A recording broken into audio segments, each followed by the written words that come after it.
I exposed my brother's betrayal at my wedding. You won't believe what happened next. Am I wrong for revealing my brother's affair with my ex at my wedding, which led to his pregnant wife seeking a divorce? I apologize in advance for the lengthy explanation. Last week, I married Blue, 25, the love of my life, at 32 years old. The wedding was beautiful, but honestly, there was a lot of unnecessary drama. My brother might now face a divorce because of what happened. The family is furious with me, constantly demanding I make amends, and everything feels like chaos. But I genuinely don't think I'm in the wrong, which is why I'm seeking advice here. My brother James, 34, and I have never been particularly close. As kids, we were fine, as close as brothers can be, but we always had our differences. We had a bond, but it was never perfect. Our parents instilled the importance of family, and I tried to follow those values, though I'm the only one who really lived by them. 6 years ago, when I was 26, I started dating Anne, now 32. Everyone could see how deeply I was in love with her. She was part of the same friend group, and I fell for her instantly. She had it all: beauty, intelligence, wit, and charm. I ignored her toxic traits because I was so captivated by her. She was destructive, and my life quickly became filled with drama. Though she was a great person, we just weren't a match. She was always confrontational, while I wasn't, and she thrived on drama. It seemed like every few weeks we'd argue over something trivial, and I kept ignoring the red flags because I was so taken with her. 6 months into our relationship, I discovered she was having an affair with a coworker. I found out by accident, and I was devastated. She denied it until I confronted her, and only then did she confess. Despite my heartache, she apologized deeply, promised to work on earning my trust back, and I foolishly believed her. I gave her another chance, even though I knew deep down that cheaters don't change. I've known people who cheat all my life, and none of them have ever stopped. But I was hoping this time would be different, and I was wrong. For a while, everything seemed fine. I thought maybe we could start fresh, and I began trusting her again. But after a few months, I began to sense something wasn't right. She started acting distant and secretive. I tried to brush it off because I had no proof and didn't want to believe she was cheating again. But the feeling lingered. Eventually, I asked her if there was anything I should know. She got defensive and accused me of being paranoid. She told me that if I couldn't trust her, I should just tell her. She made me feel like I was the one in the wrong. I kept trusting her, but weeks passed without any change. I started looking through her phone in secret, which was eating me alive. I should have realized the relationship was over right then and walked away. I had no faith in her anymore, and I should have left, even without any hard evidence, but I stayed. And I'm glad I did, because that's when I found out the truth.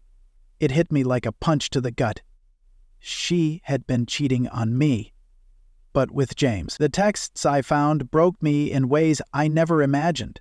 The two people I trusted most in the world betrayed me. It was the deepest kind of hurt. When Anne came in and saw me on her phone, she flipped out, accusing me of invading her privacy. In a rush of anger and heartbreak, I threw the phone against the wall and walked out.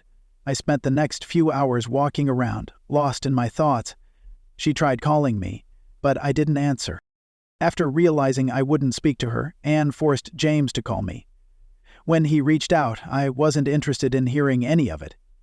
He sent a few texts saying things like, "I want to explain," and "It's not what you think," but I wasn't going to deny what my eyes had seen. What I knew was enough evidence. When I got home, I messaged Anne to tell her to come and get her things. The next day, she called again, but I didn't answer. I spent the next few days in a state of numbness, not speaking to anyone. I was relieved when she came, gathered her things, and left quietly without causing a scene. After that, James made no effort to reach out to me, and honestly, what could he say after everything? About a week later, I called my parents to explain what had happened. I told them about James's betrayal and also informed them that if he were still alive, I wouldn't be returning home. Although they were upset by the situation, they initially supported me. I was even grateful that they confronted James. From what I understand, James became defensive and claimed he and Anne were in love. But my parents didn't agree with him. I was grateful for their support in those early months. I cut off all communication with James and began therapy, which helped me see the full extent of how Anne had treated me. Over time, I started to view the whole ordeal as a blessing in disguise. It was incredibly painful, but it saved me from a much worse future. I eventually moved on from the experience, but I never spoke to James again, nor did I forgive him. A few months later, I met Blue, and everything after that was history. Our relationship was calm and easy, the complete opposite of what I had with Anne. It wasn't until we decided to marry a few years later that I told my family about Blue. She was fully aware of my past with James and my hesitation to introduce her to my family. When I finally did, my parents were thrilled. They were happy for me and praised our engagement, but they also saw it as an opportunity to reconcile with James. I was hurt and shocked. I had moved on, and James and Anne were no longer together, so I couldn't understand why they wanted me to make peace with him. My own son was alive, physically and emotionally. My mother suggested we move on as brothers and let the past go, but I told her I would never forgive James for betraying me. I tried to remain respectful, but the betrayal ran too deep. Mom got upset and insisted that James and I needed to reconcile because we were brothers. I explained that James had broken the bond between us, and that wasn't something I could just fix. My forgiveness, if it ever came, was something I would decide. The argument heated up, and my dad stepped in to shut things down. Despite my mom's frustration, she reluctantly agreed to drop it. Things were tense for a while, but eventually, things improved. My mom made an effort to respect my boundaries and never mentioned James again. I didn't realize, though, that my parents were secretly planning an intervention and trying to ruin my wedding. Both my mom and Blue's mother were involved in the preparations. She knew all about the dress code, the guest list, and everything in advance.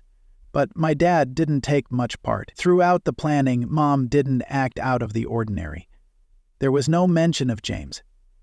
She even apologized for pushing me so hard during the earlier discussion, saying she had hoped for a reconciliation but understood now that James had hurt me beyond repair.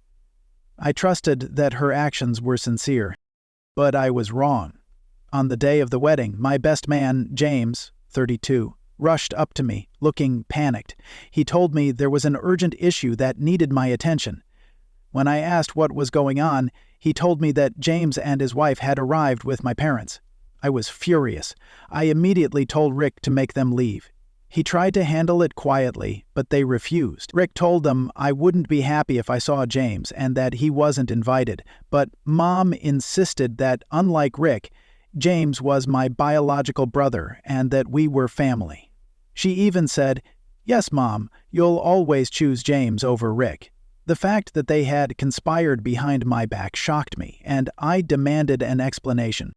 I called my dad and asked him what was going on. He told me they thought it was important to include James and his wife so that the family wouldn't think there was a divide between the brothers. He begged me to just play along for a few hours, after which they would leave and we could act like nothing had happened. He said it would be for the best, and that it wouldn't hurt me to comply for the sake of the family, even though he knew how I felt about James.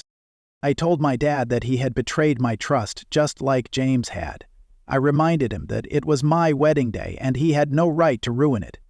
He told me to stop being dramatic and just endure it for one day. He said my tendency to overreact needed to be toned down, claiming that nothing was being ruined. I should have asked him why, on my wedding day, this family reunion was so important to him, yet no one cared to do the same for James. But I was too furious to think clearly. I didn't even realize that James was married until later. In that moment, all I could feel was blind rage. I wanted to storm over, drag them all out by their collars, and I didn't care if it caused a scene or hurt the family's reputation. I just wanted them gone. That's when Rick came up with a much more calculated plan. He suggested there was one way to get back at everyone, and if I was up for it, we could execute it immediately. Though it seemed overly dramatic for a wedding, the idea intrigued me. Blue's day was too important to ruin, but I promised Rick I would think it through and let him know. Blue had noticed James and his wife, and she asked me what was going on. I quickly filled her in on what had transpired, then pulled her aside after the ceremony to ask if she would be comfortable with going along with Rick's plan. After a moment of hesitation, she said there was no better time or place than now, if it was what I needed to do to put my family in their place. She was fully supportive. I love my wife so much. After thanking her, I told her to relax and enjoy the rest of the celebration while I took care of this. When it came time for toasts, Rick set everything in motion. The plan was simple.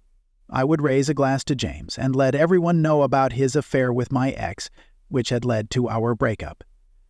James and my parents would suffer the consequences of my words because I intended to go into detail. They deserved it. My parents had completely disregarded my feelings and prioritized family image over my well-being, and James deserved it for being a part of that betrayal.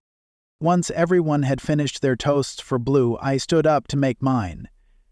I began by saying, "I'd like to propose a toast to my dear brother James." At that moment, James and my parents turned ashen, while his wife looked utterly confused. I assumed she didn't know the real reason James and I had split up. I was even angrier because she was heavily pregnant. Why would he bring his pregnant wife to my wedding? It seemed like his only purpose was to steal the spotlight. But I carried on with the toast. I mentioned how James and I had been brothers for a long time, and that despite his betrayal, I still wanted to acknowledge him. Why? Because his actions had led me to Blue. I explained how, at 26, I had fallen for a girl who wasn't right for me, but I was too young and naive to see her flaws. It wasn't until she did something unforgivable that I decided to end it. I then dropped the bombshell.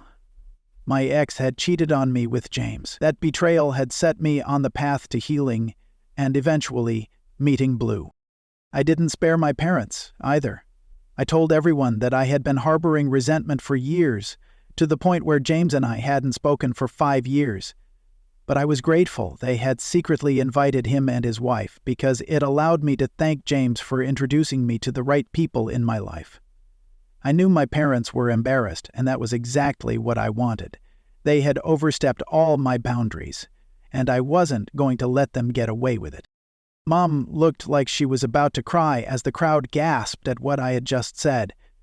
I shouted it out for everyone to hear, and there was no turning back. James's wife, who I still didn't know the name of, stared at him in shock. James couldn't look anyone in the eye. He was completely humiliated.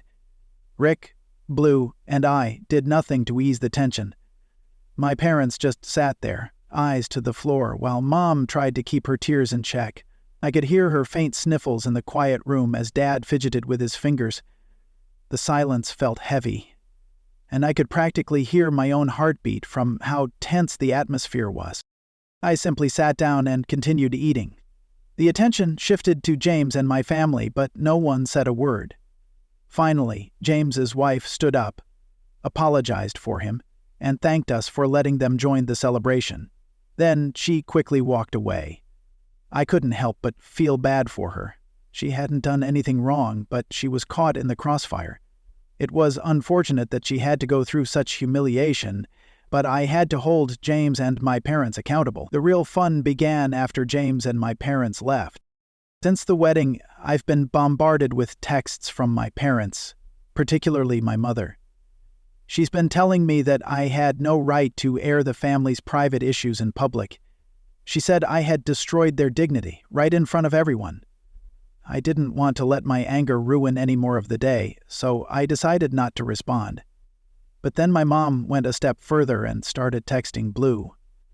I know it's affecting her. Blue keeps getting messages from new numbers or random Instagram accounts, even though I told her to block Mom. It's tearing Blue apart, and I feel horrible for dragging her into this mess. She doesn't deserve this. She saved my life, and now I've pulled her down with me. It's just wrong. Mom keeps saying that I'm the one who caused the scene at the wedding, even though I've repeatedly asked her to stop involving Blue in this drama. Now, Blue and I are left to deal with the fallout of my actions. Mom believes that arguing with her is pointless. She's too stubborn to ever listen to reason. And honestly, given how malicious my actions were, I can't expect her to understand.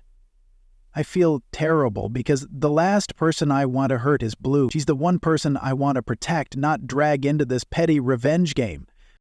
Update 1. Lei, my sister-in-law, called me out of the blue. I answered because I didn't have her number saved. She was kind, genuinely sorry for calling at such an awkward time, and explained that James had told her a completely different story. She wanted to meet and hear my side. She begged me to keep our conversation private, so I assured her that it wouldn't be an issue. I don't talk to the rest of the family anyway. Honestly, I had mixed feelings about this. But Blue, being the thoughtful person she is, reminded me that Lei is pregnant and needs to know the truth about James's character. As much as I didn't want to get deeper into the mess, Blue was right. Lei deserves to understand the truth, especially since she's never wronged me. I couldn't let her live in ignorance. I agreed to meet with her, but I'm feeling uneasy. This situation has spiraled far beyond what I anticipated. I'm not sorry for James. He deserves everything that's coming to him. But I don't want to be tangled in family drama again, especially if it hurts Blue. Still, part of me hopes this conversation with Lei might lead to some kind of resolution, even though, deep down, I know it won't. I already saw Lei's reaction to everything that went down at the wedding. Update 2. I think the meeting went okay. I felt a lot of sympathy for Lei. She came alone, and considering she's heavily pregnant, I could tell she was anxious. She looked like she'd been crying. Thankfully, Blue was there too, helping to ease the tension. Lei said she wanted to hear the full story from me. I explained everything. How I'd confronted James, how I found out about his betrayal, and how my mom had been pushing me to reconcile with him for the sake of family. I asked her what James had told her. Lei said James's version of events was that Shay had fallen in love with him and that I ended our friendship because I couldn't admit that I had feelings for her. He also claimed they didn't start dating until a year after I cut ties with Shay, and even then, it was brief. That was a complete lie. I told Lei I had no interest in knowing how long they were together. I wasn't keeping tabs on them. I then asked if James's story was supported by my parents. She said no. James had told her that my parents didn't want to talk about me because I'd cut everyone off and it was a sensitive subject. Lei said that when she first met them, they hardly mentioned me at all. I asked if they had invited her to the wedding. Lei explained that Mom had practically blackmailed them into going. There wasn't even an invitation, but Mom insisted they come for the sake of family. She didn't want to go, but Mom made it clear that this was about putting the past behind us for the sake of the baby. James didn't want to go either, but Mom was adamant. Lei said she never checked with me, assuming I would want James there. She never thought it would blow up in her face like it did. I felt terrible for her, but I didn't know what to say. I told her if she ever needed anything to reach out to me. I also told her that James is a terrible person, not only for betraying me but for lying to her too. I don't want her to suffer because of him. Lei was clearly furious about the whole situation, and I suspect she finds a way through this, especially with the baby on the way. Update 3. Lei has filed for divorce. My dad called to tell me he doesn't blame me for what happened at the wedding. He said I should just stay away from James because he's going through a tough time and might try to reach out. I told him that I'd been avoiding them until they decided to invite James to my wedding. He didn't respond to that.